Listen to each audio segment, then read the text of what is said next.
Hello, I'm FS Fazekas, and welcome to FS Fazekas Presents Fun with Firearms. Today I'm bringing you the intro on my AR build series, where I'm going to go through the process for putting together an AR rifle that is compliant with the New York State Unsafe Act. You'll notice I said unsafe because the New York Safe Act makes no one safe, so that's how I refer to it. Now some of you might say, well, why build an AR? You know, you guys usually see me with a double action revolver or, you know, some kind of 9mm semi-automatic or something, but not too many rifle videos. Well, the AR platform's always been, you know, on my radar. I want to get one sometime. I had the opportunity to fire one out in California when I lived there. It was an extremely well set up and tuned rifle. And I came home and said, wow, okay, I get why people like them. But I was still focused mainly with the handguns I wanted to add to my collection. And then, of course, while I was here in New York, the Unsafe Act got rammed down our throats, and suddenly it didn't look like I was really ever going to be able to build an AR. At the time the law was passed, of course, many of the parts that comply with the law were not available. So in April of 2014, I actually was able to find enough parts to build a rifle that complied with the SAFE Act. And you may ask yourself, well, how do we build an unsafe compliant, rifle? There's two ways to do that. The first is that if you build a rifle where the magazine is fixed, in other words, your magazine release is defeated and will not drop the magazine, and it has to be more than the California, bullet button. That won't fly here in New York, but the law hasn't been tested, so we don't really know for certain how permanent, that thing has to be attached. Obviously, you want to be able to remove it in case, what happens if you drop it and crack the body of the magazine. You've got to be able to remove it at least with tools. But it shouldn't be something that can easily be done in the field.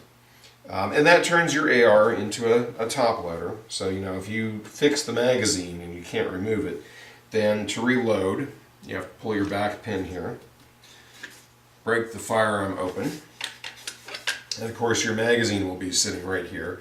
And you're going to, load rounds in the magazine like this, top loader, and then pop the pin back in, charge the firearm, and you're ready to go. If you make the magazine fixed, you can have, it cannot be by definition an assault weapon, so you can have whatever features you want on it. You can have a collapsible stock, a pistol grip, a bayonet lug, flash hider, whatever, all the standard goodies you should be able to have on this thing. But at the time that I was building it, I really felt that the fixed magazine option was too restrictive. And so I wanted to build something that was still able to have, removable magazines. And in order to do that, we have to build this rifle, which is a featureless build. It means that all the evil features as defined by the Unsafe Act are not present on the firearm. So let's start up front here. Barrel, non-threaded, has a target crown. No muzzle device, so no flash hider, no muzzle brake, no compensator. If you got threads on it, make sure that if you unscrew your muzzle device, you don't make a short-barreled rifle by accident, because that will get you in a load of trouble with the ATF. We don't want that. If you got threads and you're still over 16 inches, put a thread protector on it, pin it, weld it, both, whatever. Second thing is no bayonet lug. Obviously, if you're using a gas block, that's probably not a big deal. This sight-based combination gas block, the AT style, obviously had the thing, used to have the bayonet lug here. If you got one, you can cut it off yourself. This one came this way from the factory. I don't get it because I can't remember when the last time I ever heard of a injury caused by a bayonet here in New York State. I think like never. Maybe back in the Revolutionary War, but that was a little different situation. Next thing is the pistol grip, and this is where they really tried to get us, because the AR by definition had a pistol grip. That's what it's supposed to have. But no, that's an evil feature. And you see the deviousness of the anti-gunners here. Well, we know we can't just out and out ban the rifle, because people will be up in arms about that. Well, be up in arms about that. But let's just try to make all the pieces that are standard on it prohibited features, and then they won't be able to buy them or build them or sell them or whatever. Well, we worked around this. This is not a pistol grip, obviously. This grip is the Monster Man grip, and it's actually really nice. It's a very substantial piece of plastic or resin or whatever. It has a nice feature in that holding it like this is very much, to me, like shouldering a regular hunting rifle. Not that I do that, but it kind of feels like that. And it has the added advantage that it keeps my thumb on this side of the rifle where I can activate the standard safety. If I had a pistol grip, I would be with my thumb on this side, and I would have to buy an ambidextrous safety, i.e. spend more money in order to use that effectively. I mean, I could always do this with my index finger if my thumb were on the other side of the gun, but this makes it really nice. Now, of course, the situation is reversed.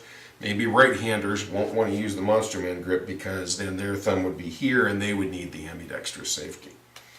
Okay, but that's how we get around the pistol grip. There are a number of solutions out there for the pistol grip. There's the AR Spur. There's the Thorson stock, I think, which kind of combines the grip and the stock.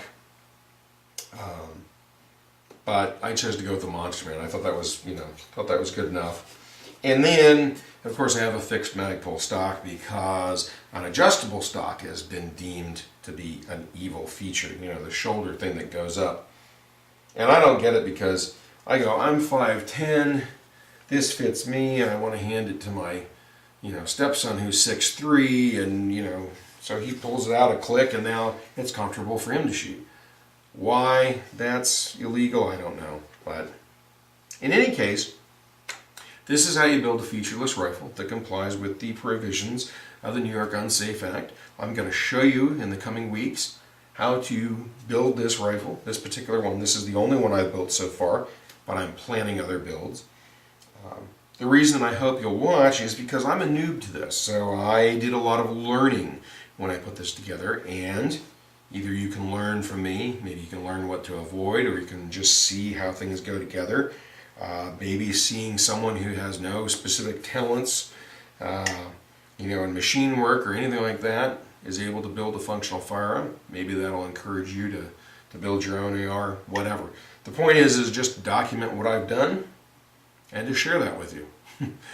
If it's educational, that's great. If it's entertainment, hey, look at what that stupid guy did, that's great too. I just want you guys to have fun. I will tell you that even though I'm not a big rifle guy, I would build these day in and day out. It is a lot of fun. It's kind of like Lego for grown-ups. You put this thing together, and then when you're done, it does something, which is pretty cool. So anyway, I hope you'll tune in and watch those other channels. Watch those other videos rather. I was going to say chapters, and my mind changed the word on me. In any case, I think that pretty much wraps up the introduction. This is the rifle we're going to build. We're going to show you how to do it, and I hope you will enjoy watching those. Thanks for looking in on me.